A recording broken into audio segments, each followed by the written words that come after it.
Assalamualaikum warahmatullahi wabarakatuh. Waalaikumsalam warahmatullahi wabarakatuh. Perkenalkan, nama saya Raffi Putra Pertama di acara POPE, Podcast Pemuda Inspiratif. Ya, di episode kali ini kita punya tema yaitu berprestasi dalam berorganisasi. Di episode kali ini kita kedatangan tamu yang bernama Kak Bayaki. Sebelum kita mulai, kita tampilin dulu CV dari Kak Bayaki.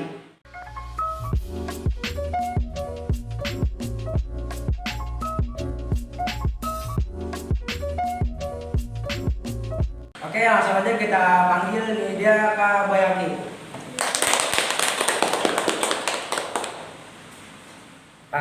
Sekarang gimana nih Kak kabarnya? Alhamdulillah baik, sehat. Alhamdulillah. Ini kita berdua aja nih. Berdua aja, biar seru. Kalau ada orang takutnya ninggalin ntar deh Kak.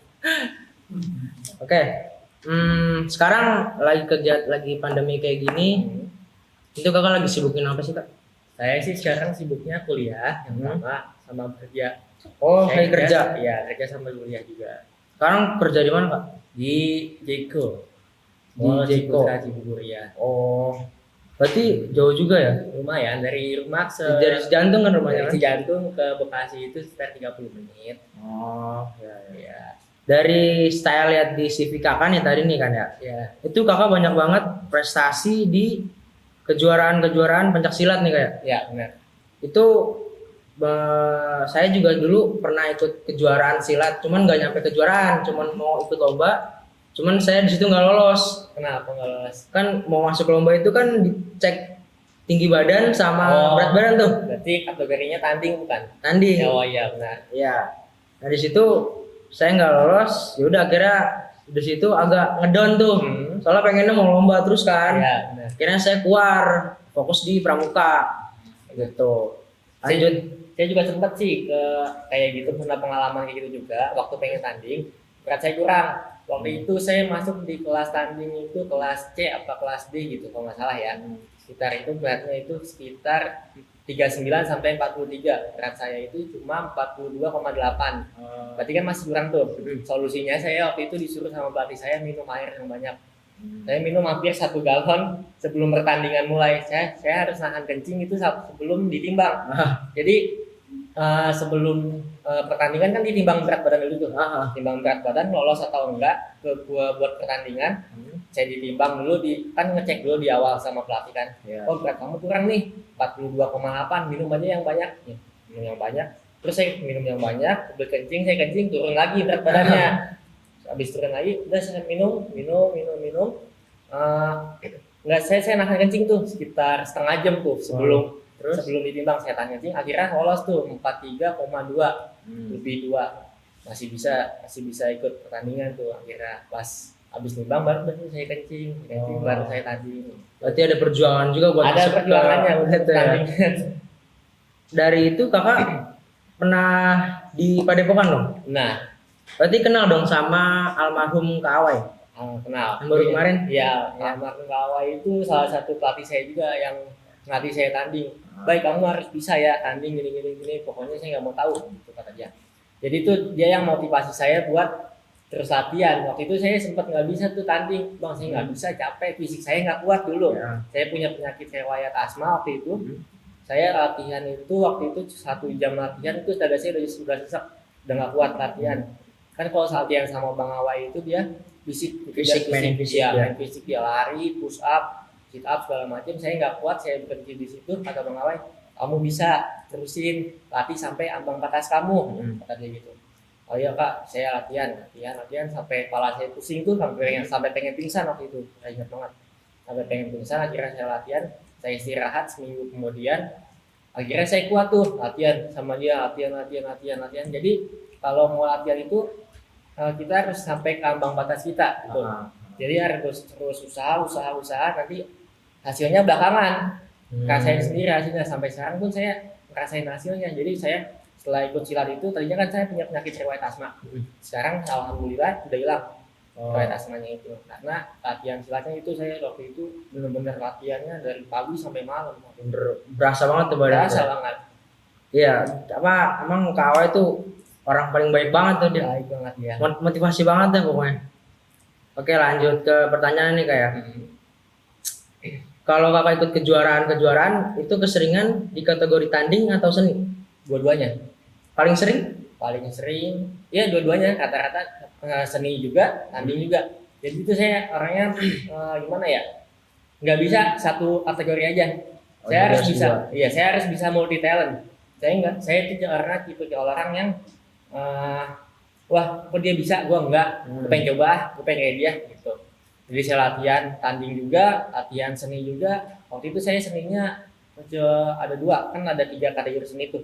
Seni, tunggal, ganda, regu. Kalau yang seninya sama tanding, saya ambil yang regu sama yang ganda. Kalau tunggal saya latihan juga, cuma saya nggak pernah ikut pertandingan untuk yang tunggal. Gitu. Oke. Kenapa kakak milih pencak silat dibanding bela diri lain kayak karate, terus yang lain-lain gitu? Karena pas pertama kali lihat silat itu saya SMP, tadinya saya juga nggak berpikir untuk masuk ke dunia bela diri. Nah, tadinya saya emang fokusnya tuh pengennya ikut bola aja, karena dari kecil kan saya suka main bola tuh. Pas masuk SMP, di SMP itu kan ada namanya itu demo school ya. Demo school, saya lihat school pencak silat, wah keren banget nih, bisa mecahin batu, bisa pinggir balik segala macam kan. Gue pengen lah kayak gitu, gue masuk silat tuh akhirnya kan. Masuk, oh latihannya begini, akhirnya nyaman, akhirnya masuk silat.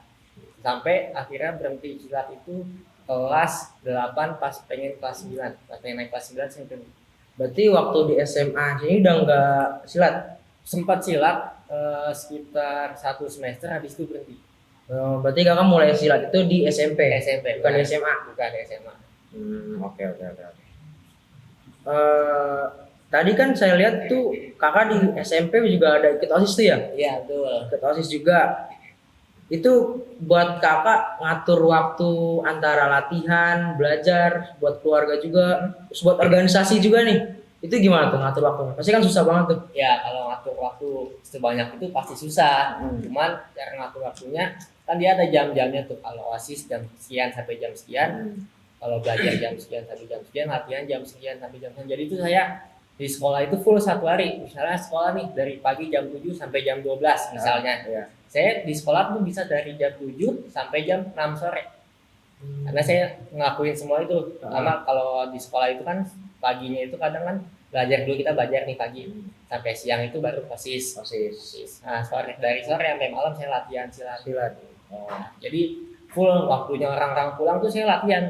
Jadi di sekolah itu dibilangnya saya itu menunggu sekolahan waktu itu. Sekolah betah banget di sekolah karena banyak juga kan teman-teman yang ikut silat juga, jadi semangat lah dari pagi sampai sore itu tetap di sekolah, sampai diteleponin sama kakak waktu itu, di mana nggak pulang-pulang di sekolah kan memang karena sekolahan dekat sama rumah kan masih di sekolah.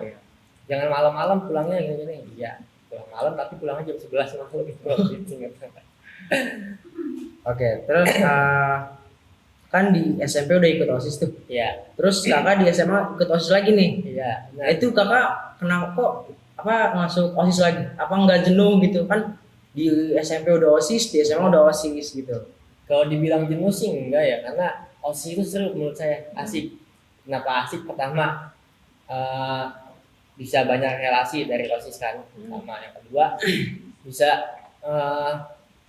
banyak teman organisasi lain. Jadi kan ibarat kata OSIS itu kan induknya dari organisasi lain. Jadi ekskul lain tuh pasti bersosialisasi sama si OSIS ini. Iya, jadi banyak teman, banyak kenal sama organisasi lain juga, itu menurut saya suatu prestasi gitu. Jadi ketika kamu nanti misalnya nih lulus sekolah, gua kenal nih sama ini bekas ekskul ini gini-gini gitu. Oh gitu, oke. Perbedaan nih menurut kakak organisasi OSIS di SMP sama di SMA itu perbedaannya menurut kakak apa tuh? Kalau perbedaan OSIS SMP sama SMA itu, kalau di SMP kita nggak terlalu aktif ya, cuman datang rapat sebentar, ada kegiatan misalnya acara 17-an, rapat sebentar, yang ngadain acara itu guru, kita cuma sebagai pembantu dan raja kecil cuma kita ngedampingin guru juga. Jadi cuma sebagai pembantu guru atau pendamping lah. Kalau di SMA itu kita benar-benar ngelakuin semua sendiri. Misalnya nih ada acara 17-an, oke lu panitianya OSIS ya gini-gini, guru nggak ikut campur. Yang ngatur semua acaranya itu OSIS, yang ngatur semua jalan acaranya itu OSIS, jadi guru tinggal duduk terima hasil. Itu bedanya. Jadi lebih terasa lah kerjanya, lebih pengalamannya juga lebih banyak di Lebih banyak. SMP, SMA, sorry. Di SMA. Benar. Eh, itu tadi kan di CV itu kan ada tuh yang namanya keahlian komputer ya, Ya. di Microsoft Word sama Point gitu kan. Benar. Itu kakak belajar itu tuh otodidak atau les atau gimana? Otodidak. Otodidak sendiri? Iya, otodidak. Saya dari dulu itu nggak pernah ikut les. Nggak pernah ikut les apa-apa, saya belajar otodidak sendiri karena waktu SD itu kan ada pelajaran komputer. Saya sering itu suka lah ibarat kata pelajaran komputer, sering ke lab, main komputer, segala macam, belajar sendiri, gini-gini. Sampai akhirnya waktu itu pas SD itu temen tuh sering nanya ke saya, kok lu bisa sih gini-gini, caranya gimana nih, begini gitu. Jadi belajar sendiri. Jadi bisa ngasih tahu ke orang lain gitu Iya, ya? benar. Oke. Dari untuk cara kakak nih ngelatih atau ngasah soft skill kakak, itu gimana tuh kak? Banyak-banyak ikut organisasi sih, banyak-banyak membangun relasi. Jadi kayak kerja sama tim, jiwa kepemimpinan itu kan dibangun semua dari organisasi. Dulu pun saya nggak dibilang cemen lah, nggak punya jiwa kepemimpinan, untuk ngomong di depan aja saya nggak berani waktu itu. Semuanya itu dilatih waktu saya masuk OSIS, karena di OSIS itu dituntut untuk bisa bicara di depan, Iya. belajar kepemimpinan, terus belajar disiplin kan, segala macam itu dilatih dari OSIS. Jadi makanya kenapa saya suka OSIS itu karena ada efeknya buat saya gitu. Oh, iya. Jadi saya bisa berkembang, nggak cuma stuck di situ aja. Menurut kakak nih, di umur-umur kayak kita ini yang masih remaja, yang masih SMA Ya, itu harus gak itu ikut organisasi? kalau dibilang harus sih harus, karena manfaatnya itu banyak ya buat diri kalian sendiri, bisa ngelatih jiwa kepemimpinan, disiplin kalian, terus membangun relasi juga kan. Di samping situ tapi karena banyak juga kan orang yang gue malas ikut organisasi, ngapain sih, Iya, Gitu capek kan. lah gitu capek kan. ngapain sih ikut organisasi kan. Itu sih tergantung orang masing-masing ya, karena kalau dibilang organisasi itu bisa jadi patokan atau langkah awal lah untuk kita bisa berkembang gitu. Oh iya. Tanggapan kakak mengenai pelajar yang nggak suka berorganisasi, kan banyak tuh bilang masuk organisasi capek gitu kan. Iya. Terus kalau misalkan jadi OSIS cuman jadi tangan kanan guru gitu kan, Iya. budak ke guru, banyak banget kan tuh omongan kayak gitu tuh. Banyak, dari dulu saya juga ngerasain itu. Nah itu tanggapan kakak gimana tuh kak? Kalau tanggapan saya sih udah diamin aja orang kayak gitu kan. Mungkin dia emang lagi masa-masanya ingin bermain dulu sampai SMA. Jadi untuk berpikiran ke depannya itu masih belum terlalu jauh. Kalau kita kan yaudahlah, kita ngerelain nih waktu bermain kita sama teman-teman, waktu kumpul kita, maksudnya masa SMA kan waktunya kita ngumpul, Main kita gitu kan, main kan, cari tapi kita gitu. berorganisasi kan. Di situ gimana ya, ada rasa iri juga sih sebenarnya, pengen main waktu diajak kumpul waktu itu kan. Riz, ayo kumpul di sini kan, waktu itu diajak teman kan, nggak bisa, gua ada acara OSIS mulu lu gini kan, kayak gitu kan. Gua diam, udah akhirnya sampai di titik udahlah, emang gua tuh nyaman di sini, nyaman di OSIS, gua pengen berkembang di OSIS, gua pengen jadi orang yang berhasil dari sini. Udah gua tekunin di sini, masalah bermain nanti urusan belakangan, kalau misalnya ada waktu gua main gitu. Tanggapan kakak buat pelajar-pelajar yang bandel, yang suka bolos gitu kan, yang suka banyak banget yang ngebentak-bentak gurunya gitu kan. Kalau sekarang kan peraturannya kalau guru atau nyubit guru, muridnya pasti kan kena gitu kan. Itu gimana tuh kak? Kalau itu sih, kalau bandel itu relatif ya menurut gue ya. Jadi setiap orang tuh pasti pernah bandel, pernah baik juga. Jadi kalau bandel ya jangan berlebihan lah gitu, sewajarnya aja, karena dari bandel itu kita juga bisa ngebangun relasi ke yang lain. Berarti kata lu baik aja nih, jadi orang baik aja, lu ruang lingkup di situ-situ aja. Jadi nggak jalan, nggak di lingkaran keluar. itu ya aja. Nah ya di lingkaran itu aja. Nah, kalau misalnya lu bandel ya sewajarnya, baik iya, jadi lu bisa ngikutin nih ngikutin yang mereka yang bandel juga, bisa ngikutin yang baik juga. Jadi lu punya dua kepribadian, punya dua lingkungan. Jadi lu bisa ngerangkul keduanya nih, lingkungan teman-teman lu yang bandel Bandel sama sama lingkungan teman-teman lu yang baik gitu. pengalaman kakak di OSIS yang paling berkesan itu apa tuh kak? Menurut kakak di OSIS SMP maupun SMA? Kalau pengalaman yang berkesan itu sebenarnya banyak ya. Cuman yang paling berkesan itu waktu LDKO. LDKO itu latihan dasar pemimpin OSIS tahun nih gua. Di SMA apa Di SMP? SMA. Itu kan jadi panitia juga di kalau nggak salah itu di Mega Mendung. Mega Mendung kalau nggak salah ya tempatnya. Jadi di situ tuh gue jadi panitia LDKS sekaligus di LDKO-in. Ngerti nggak? Jadi gue jadi panitia tuh udah capek. Habis itu gue ditatar lagi nih di LDKO. Iya. Nama guru sama seniornya, senior yang Yang kelas tahun lalu lah. 12 ya benar. Jadi dari kelas 11 itu gue udah jadi panitia. Posisinya itu gue udah jadi ketua OSIS, udah jadi ketua OSIS. Ikut panitia LDKS, habis itu ditatar lagi tuh sama seniornya. Pas ditatar itu jam 12 malam, gue suruh keluar baris kan, mata ditutup tuh pakai sarung waktu itu. Ditutup pakai sarung. Kawasan Mega Mendung kan kalau nggak salah itu dia turun di perbukitan kan ya. Pergunungan gitu kan. Iya, di hotelnya itu ada hutan kayak hutan gitu. Jadi ditutup mata, digandeng yang dibuka mata tuh yang paling depan satu orang.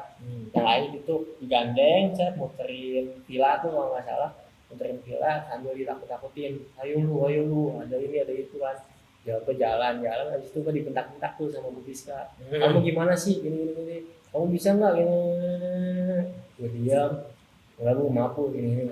Gua nggak ngerasa salah, cuma gue nggak enak gitu posisinya. Dia tuh guru gua, pasti gua salah kalau dia ngomongin gua, sama dia kan. Ya udahlah, ya Bu maaf Bu, maaf ya. Kamu gini, situ gue nangis, suruh pura-pura, habis nangis, kamu pura-pura ya baik, nanti ibu pura-pura tampar, biar yang teman kamu tuh lihat perjuangannya gimana. Oh iya. Wah, kamu ini, padahal gue nggak ditampar, gue nangis, pura nangis kan, gue nangis, gue pura-pura nangis, teman gue, bu jangan kata teman gue gitu yang di belakang, buat ngelatih solidaritas lah, Iya. kata, jangan Bu ini, apa jangan kamu ngebela dia. Enggak Bu gini dia nangis juga teman gua tuh seperti enggak Bu gini. Akhirnya dibuka mata dijelasin akhirnya udah beres. Itu sih yang paling berkesan karena pertama kalinya gua di LDKO OSIS itu dari pas pertama gue SMA itu pertama kali LDKO itu. Jadi pertama kali gue SMA itu nggak ada LDKO, OSIS sebelumnya tuh nggak ada LDKO Sama sekali nggak nggak ada ada. LDKO, cuma OSIS angkatan gue doang yang LDKO. Di SMA itu kan kakak udah pernah jadi ketua OSIS, Iya. sekaligus sekretaris kan. Itu kakak beda periode kan. Beda periode. Rasa atau kesan kakak tuh beda gak sih? Apa lebih susah ketua OSIS atau sekretaris gitu? Kalau lebih susah sih pasti ketua OSIS ya karena dia yang memimpin semuanya. Cuman waktu saya jadi ketua OSIS saya itu dibantu sama teman saya, ada si Ferdi sama si Ahmad. Jadi saya itu kalau ada apa-apa selalu sosialisasi sama dia berdua tuh. Ini gimana ya gitu. Jadi saya waktu itu saya nggak bisa berpikir sendiri, berkata gue nggak bisa nih nentuin ini sendiri gitu kan. Tolongin gue dong, ini gimana ya gini. Si Ferdi ngasih saran, ini gini, apa ngasih saran ini, oke dah kita ngelakuin yang ini ya, kita jalan gitu. Jadi ibarat kata waktu gue jadi OSIS itu gue banyak ngebantuin ketua OSIS karena nggak punya pengalaman sama sekali di OSIS jadi ketua OSIS itu.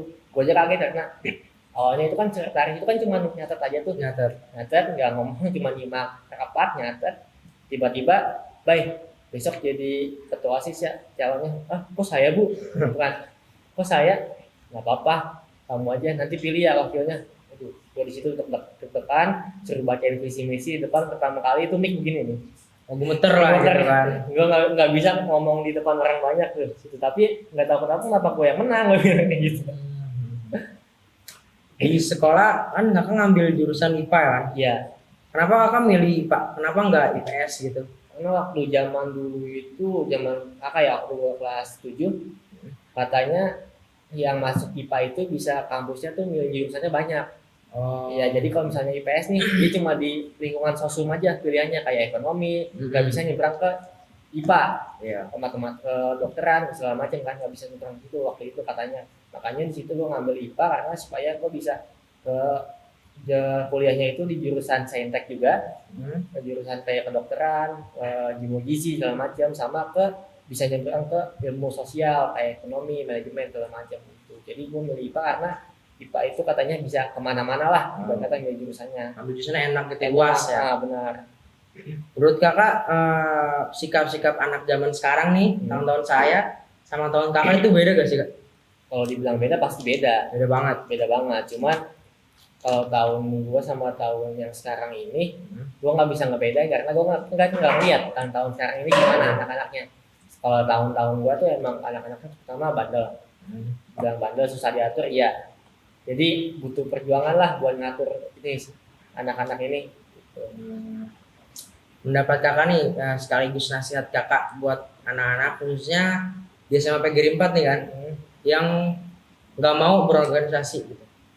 Kalau Nasihatnya gitu apa? nasihat ya, kalau nasihat sih gimana ya? Kalau cobalah untuk anak-anak sekarang cobalah ikut organisasi, ikut ekskul mulai aktif di sekolah gitu, karena kalau lo yang aktif ekskul atau organisasi di sekolah lo bisa banyak relasi gitu, bisa banyak ngebangun teman-teman lo yang lain nih.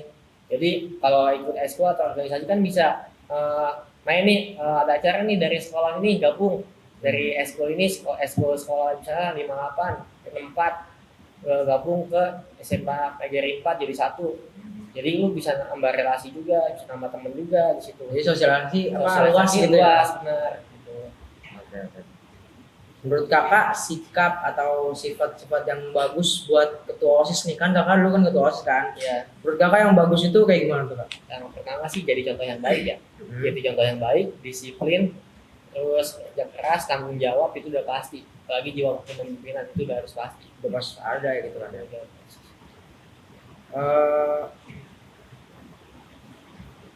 Dulu kan SMA kan di SMA PGRI 4 kan? Itu kan swasta nih. Iya. Itu kakak pernah ada rasa-rasa minder gak sih sama temen kakak waktu SMP yang lulus masuk ke negeri gitu? Pernah rasa minder gak sih kak? Kalau minder sih sempat iya, cuma makin kesini enggak. Nah, awal-awal pas lulus SMP itu kan niatnya emang nggak pengen di sekolah sama kakak. Udah lu gak usah sekolah, lu kan nggak masuk swasta nih, gak usah sekolah. Di situ gue ngerasa ngedown banget tuh, gak usah sekolah. Ya udah, gue diam aja di rumah, gue pesantren aja udah. Udah pesantren aja dah kalau misalnya nggak mau sekolah, gitu kan. Kalau di sekolah swasta, apalagi pesantren juga pakai duit, ada jadi kata kakak gue gitu kan. Pesantren juga pakai duit, duit dari mana kan gitu kan. Ya udahlah, nggak usah sekolah gitu kan. Kita nggak usah sekolah, aku di rumah aja. Akhirnya berapa hari kemudian, aku mau sekolah nggak? Mau lah sekolah. Ya udah sekolah tempat gua aja dulu. Dulu kakak gua juga alumni sini. Oh berarti kakak Iya. belum alumni sini juga? Iya, kakak gua alumni sini juga. Angkatan keberapa tuh kak? Lama, tahun 80-an lah, udah lama. Waktu sekolah ini masih kayu katanya gitu. Berarti udah lama banget ya? Udah lama banget. Berarti kakak turun-menurun dong tuh? Iya, bisa dibilang gitu. Udah lu sekolah tempat gua aja lah. Ya udah daripada gua nggak sekolah kan dulu. Udah gua sekolah ikut. Pertama kali gua kesini, ya kok begini sekolahnya awalnya pertama kali. Oh begini, ya udahlah yang penting gua sekolah daripada gua nggak sekolah. Ijazah SMP mau dapet kerja apa? Udah gitu kan. Udah gua sekolah. Kebetulan ada temen juga tuh 251. Gua lihat kan namanya, ada temen gua juga nih dari 251. Nggak apa-apa lah, ada temennya ini. Iya temen gitu lah enak. Iya gitu kan? enak. Gitu. Jadi gua milih kesini. Jadi minder sih awal lihat teman-teman masuk negeri kan. Kenapa gua nggak bisa sih masuk negeri? Padahal harusnya gua bisa. Karena waktu itu kan ada yang namanya jalur prestasi kalau nggak salah Iya, untuk ada. masuk ke negeri. Nah di situ gue telat info, nggak tahu info karena ya dulu kan gue sertifikat banyak tuh, Iya. sertifikat silat segala macam. Silat. Iya, sertifikat silat gue telat informasi jalur prestasi itu udah ditutup, pendaftarannya, gue telat daftar, akhirnya sertifikat itu nggak pakai. Nah di situ lah yang akan gue marah-marah. Kenapa sih lu silat doang nggak bisa dipakai sertifikat lu kan gitu kan? Udah gue diam aja di situ. Berarti kan kakak aktif banget nih di organisasi-organisasi kan ya? Iya betul. Keluh kesah kakak nih di organisasi OSIS maupun silat gitu kan? Itu apa aja tuh kak keluh kesahnya? Kalau keluh kesah sih banyak ya, banyak yang sedihnya, banyak senengnya. Sedihnya itu dulu zaman gue itu OSIS di SMA itu anak-anaknya cuma sedikit. Angkatan gue itu OSISnya cuma tinggal 9 orang dari kalau nggak salah 23 atau 21 gitu ya. Berarti pada hilang-hilangan Ada gitu. hilang-hilangan, jadi yang aktif itu cuma ada 9 orang. 9 orang itu ketua OSIS, wakil, sekretaris 1, sekretaris 2, bendara 1, bendara 2, keamanan sama humas. Tuh. Tapi itu cuman 9 tapi jalan semua tuh. Jalan semua. Jadi kalau ada acara nih 9 yang jalanin gitu. Berarti maksudnya acara semua itu terlaksana gitu kan? Terlaksana benar. Jadi 9 orang ini aktif, benar-benar aktif. Maksudnya kontribusinya tuh banyak. Jadi ngopel kemana aja tuh nyampe. Misalnya, lu backup ini ya? Iya, gue bisa. Gue backup ini bisa. Jadi tuh semua yang 9 ini itu dia multi talent semua gitu kata. Punya keahliannya masing-masing. Jadi mendingan 9 orang tapi kerja semua Ya, daripada benar. cuma 20 tapi cuman yang beberapa doang yang kerja ya, gitu iya, kan. benar. Jadi itu rasanya tuh enak gitu. Kakak pernah kepikiran nggak di organisasi terus pengen keluar gitu, pengen udahlah nggak usah berorganisasi lagi gitu kan? Pernah nggak? Kalau pengen keluar sih enggak ya, karena gue tuh udah nyaman di organisasi berkata gitu kan. Gue udah nyaman di sini, gue nggak mungkin keluar kecuali ada salah satu penyebab yang bikin gue keluar gitu. Paling waktu itu sempet tuh acara pensi kalau nggak salah ya, gue udah ngerasa capek, udah panitia kan cuma 9 dibantu sama siswa lain kan gitu. Paling cuma 9 ibarat kata udah pensi selesai, gue udah capek, udah lelah dan segala macem, waktunya beberes itu yang lain malah sibuk foto-foto, malah sibuk foto-foto, malah bercanda-bercanda ibarat kata gitu kan.